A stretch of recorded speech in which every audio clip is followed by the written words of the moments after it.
มึบ5 ขวดเดียวฟาดเป็นหัวโอ้ my god ดูเพื่อนบ่เซ็ต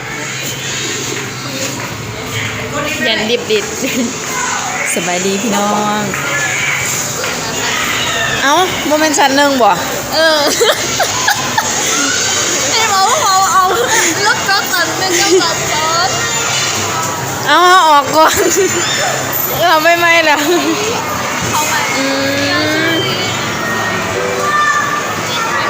คนเยอะจุ๊บโอ้ยโซกูขึ้นร้อนคือกันสบายดีพี่น้องวันนี้เราอยู่ที่ช่องน้องเอมมี่นะคะน้องโฟเมนอยู่ในช่องน้องดาช้ากินอีกคือกับพี่น้องก็ไหนลูกมึงกูทันมีดูเขาประทันมีดูโอ้ยังทันมีเนาะ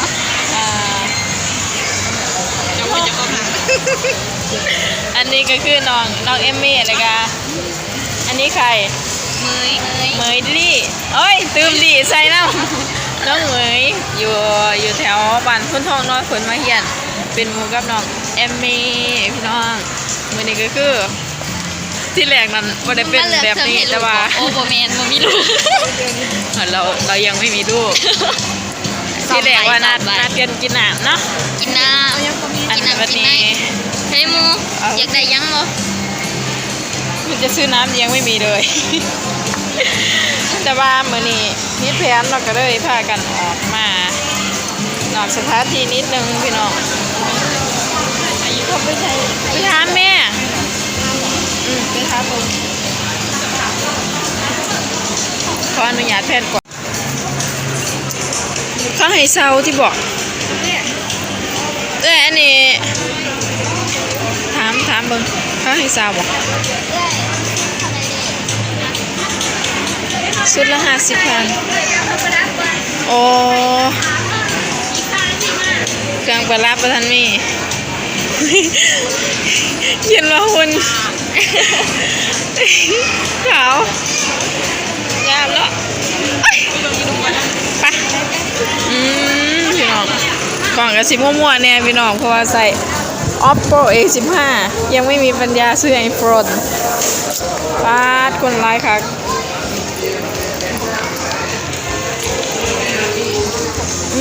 งามเว้ยโอ้เขาไปถ่ายรูปแล้วเขาก็เฮ็ดแบบคนอันเด้อีสร้างยอดอลีดเด้เอ้ยย้อนเวลาเอาเขาเป็นเซยส่วนอะไรเขาก็ย้อนเวลาที่เขามาจากปัจจุบันเด้เขาเป็นอลีดเด้นี่คือที่ไหนวะจีถามที่นี่คือที่ไหนงามเนาะชาดุกพงบ่นี่อยู่นั่นย่างงาม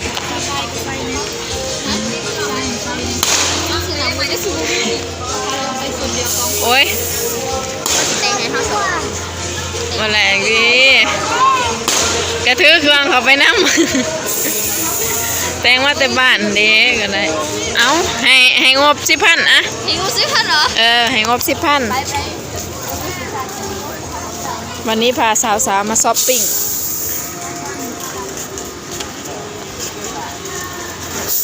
กันลอยวะ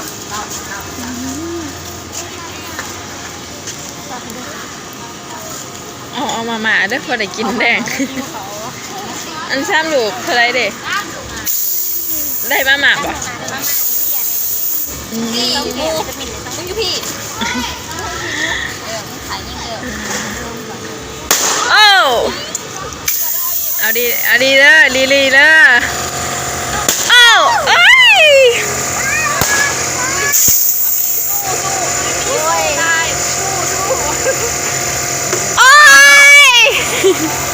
เอวานั่งสัน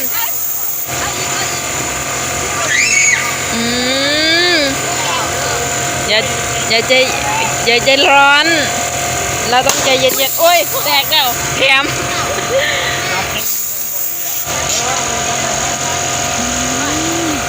โอ้ย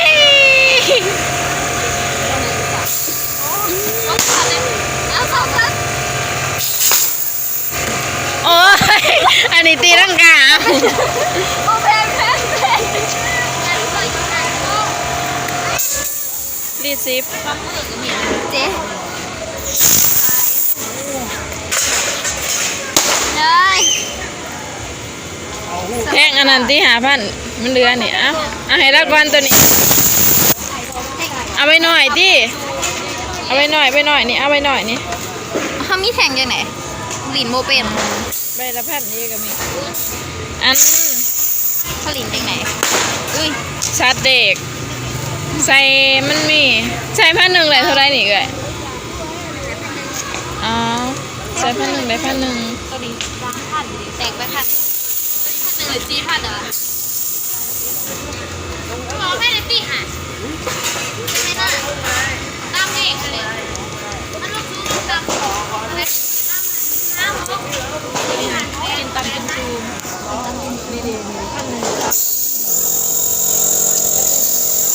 ใช่เอาเป็นคนใส่เป็นคนยิง คนยิง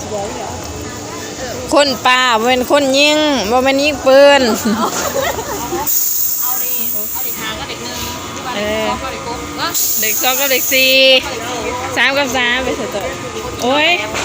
มันบ่ได้นี่ดอกอันนี้ไม่ได้บ่ เป็นสี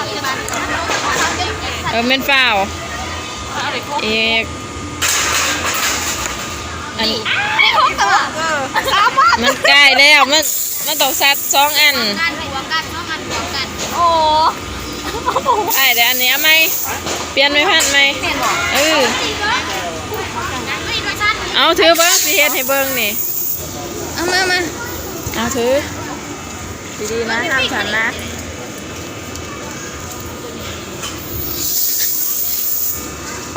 สลัดถ้าสีหญิงเนาะ ใส่เก่าก็8เอาลอง ไม่ใส่แต่ดูมา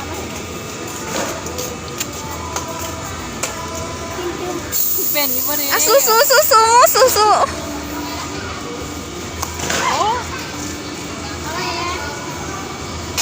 ยังใส่ได้ร่วม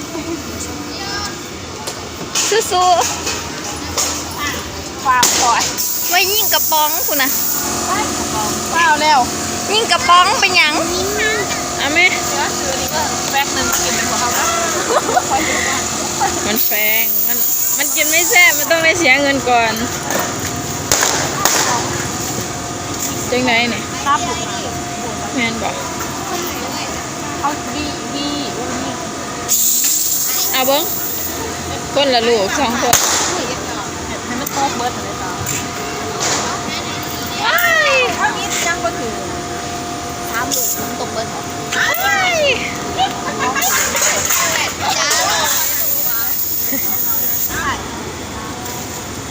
รถนะเขามีรถกำยนต์นะ ว้าวเหลืออันเดียวมันไม่ได้3 ลูก5บอกเดี๋ยวเราต้องรอดู10 บาทเลยเอ้างบ มีกว่า3,000 ไม่งบ3 ลูกใช่เด็ก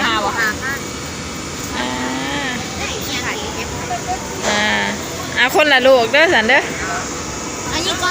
เอาอีกก็เอาดีพี่ดีโอ้ยอันยังลูกเดียวถืออีกมันสิไปเนี่ยอะไรบัดนี้ บ่แล้วนี่มันก็ยังบ่ฝาเด้อ ยังน้อยนึงยาวเอาไปเบิ่งงงก่อน ต้องมึงงบน้ำเอาเปิด เมื่อ ให้เพิ่นเบิ่งก่อน ยังก่อพันขาดท่านหนึ่ง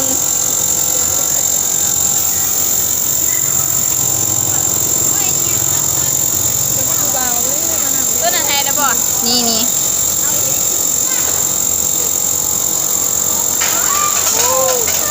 เอาแม่ คนละลูกเด้อ ไปโอ้ย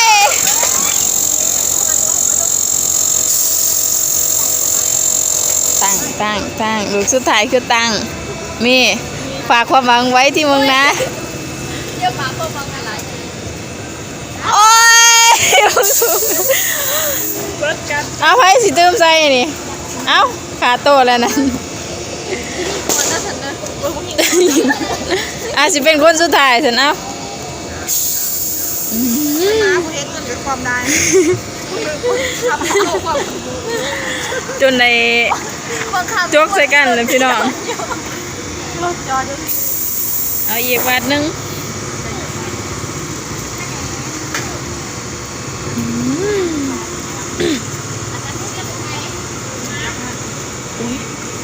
เอาดีๆนะโอ้ย เฮ้ย โอ้ย คือประมาณแค่ ใจเย็นนี่ทาเบิ่งคนเสียนี่อ่านจบ เกือบ เกือบมา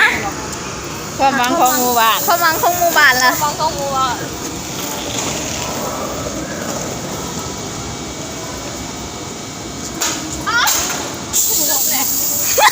มันสูงมันสูงเนาะมันคือบุโลง มันสูงไปเลาะมาต้องกินเขา มันต้องกินข้าวหรอมันต้องกิน เดี๋ยวไปเลาะเมือง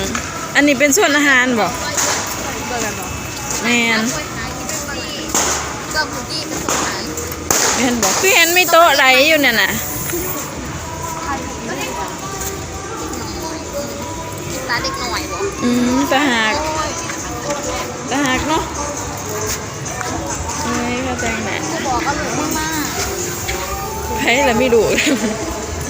มีไปขี่เบิ่งหยาเด็กน้อยขี่เบิ่งน่ะ เฮ้ย นี่เด้ หมูก็มีเลย ปลาคนลายอืม หม้อจอ ของหวอกมอจอ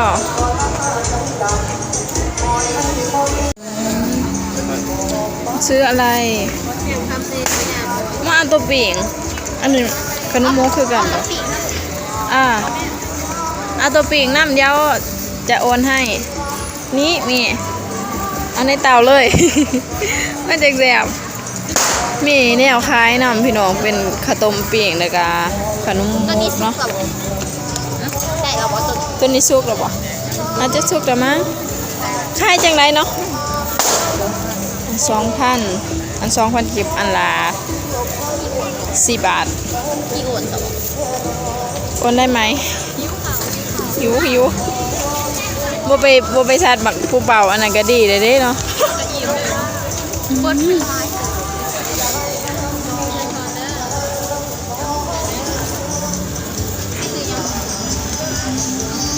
จะซื้ออะไร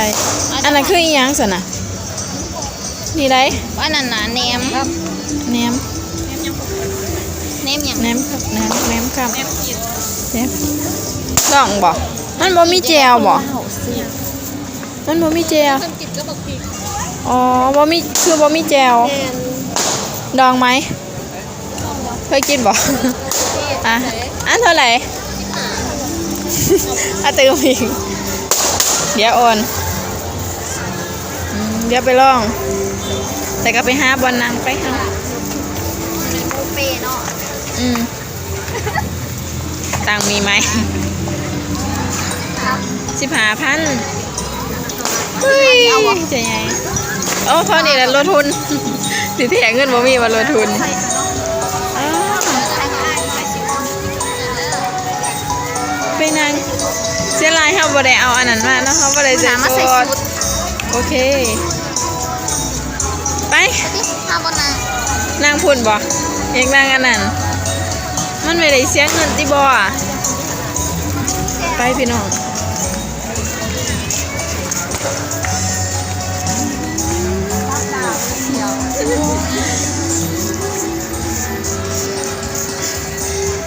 สวยกินอยู่ซะแน่นเมื่อไหร่วะไอ้เขาสิให้นี่นางนี้ นั่งไหนวะ ไหลที่ไหลอยู่ไป เขามานั่งไหน บอนางได้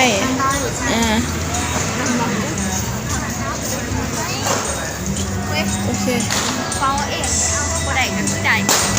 ได้ เบิ่งจากสภาพกัน เอาปลาสลามมานำอีก แกะสิโอ้ยพี่น้องเอ้ยจัดบอกกูเบาว่าถือนี่เจ็บดังจิบเอว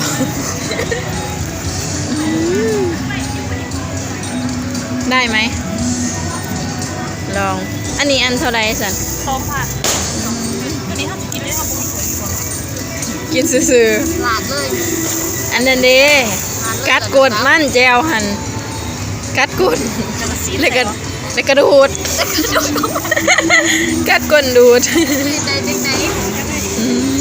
เอาสูตรข้าวยังหน่อยเด้มา สีย้อนยุคเป็นเด็กหน่อย เพลงกันเนาะทาเบิงมือแรงถือเบรกมาใหม่ฮะจิใจค่ะสุดเลบอเรื่องเกม คือเล็กยังบ้านยังพอกูแบบท่านเป็นมาเกี่ยวกับแปะแล้วเสือเลยนะซื้อเลข50ซื้อไหม น่ะ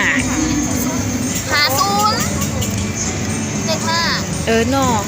บอมซื้อเองโดนโทรศัพท์มันก็ เอารถเลย กูอยากให้มึงเป็นคนซื้อแต่บางทีมึงถือโอ้ยมีก่อนออกเบอร์กูพอดีเบอร์ถือโตเลยเนาะมีก่อนอีกออกเบอร์มันเจ็ดเบอร์818187บอกปลา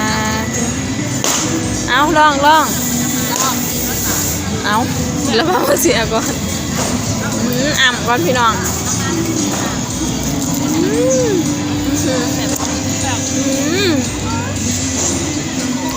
จะแสบลองกรอบแห้งแสบ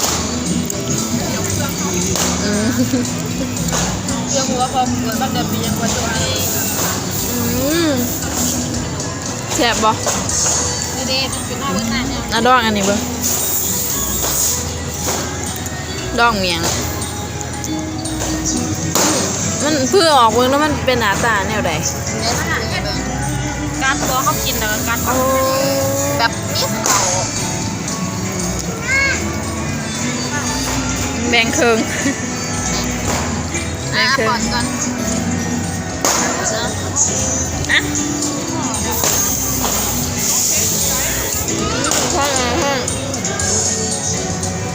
แต่บอกไอตัวซอกก่อนเลยถ้าเราเป็นเย็นต้องโอเคเหรอต้องหนึ่งว่าเป็นเย็นมั้ง ลอง ลองก่อนกว้างเตะไปดูว่างงาม บ่มีน้ำได้เฮากินเนี่ย ซื้อน้ำบริซื้อน้ำ มันกินอาหารเพื่อนไป แซ่บโอ้ย บ่ทันได้กินนะสมัครแซ่บบ่บ่ทันได้ยำซ้ำแซ่บเด้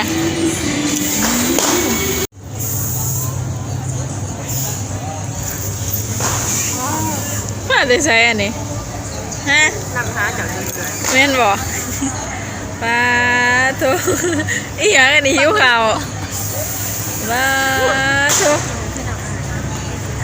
มาตอนจบพี่น้องเธอคือใคร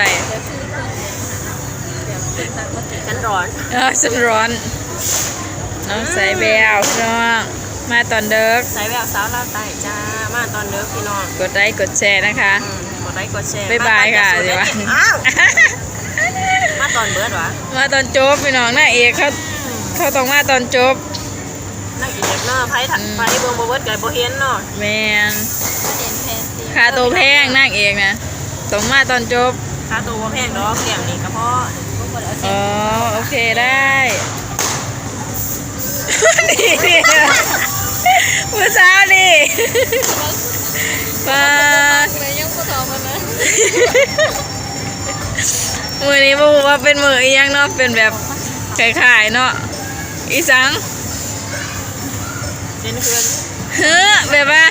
อันนั้นนะอันนี้ก็โมเอื้อยอันนี้ก็โมน้องนะ บ่ฮู้จักกัน เข้ากันไหนจังวะ จักคือกันแบบไหนจังบ่ดี อืม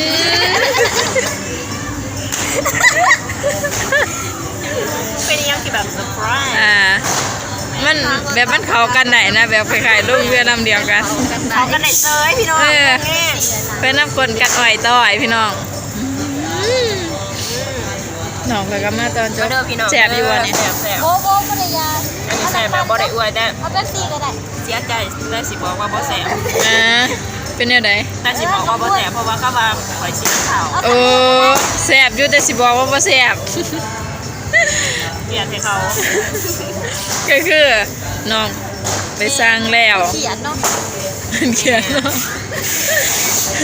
เขาก็สิใส่อยู่ใดเนาะว่าแม่นบอกคุณน่ะหันแล้วก็ย่างกายไปเลยหั่นนะ จะกินบ่แซ่บความเกลียด อืม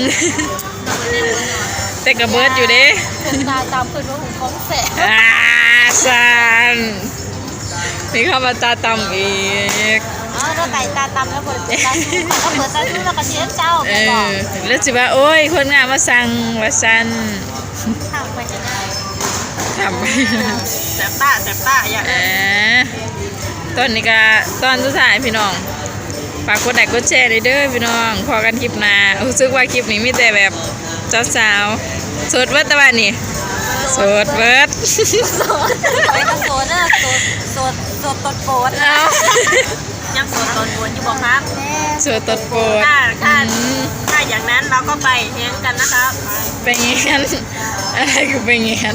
ไปเฮงโอเวอร์ไง อ๋อไปเล่น คิดถึงผัวเหรอคุณพี่ อ้ายสด โอ้ย sorry สด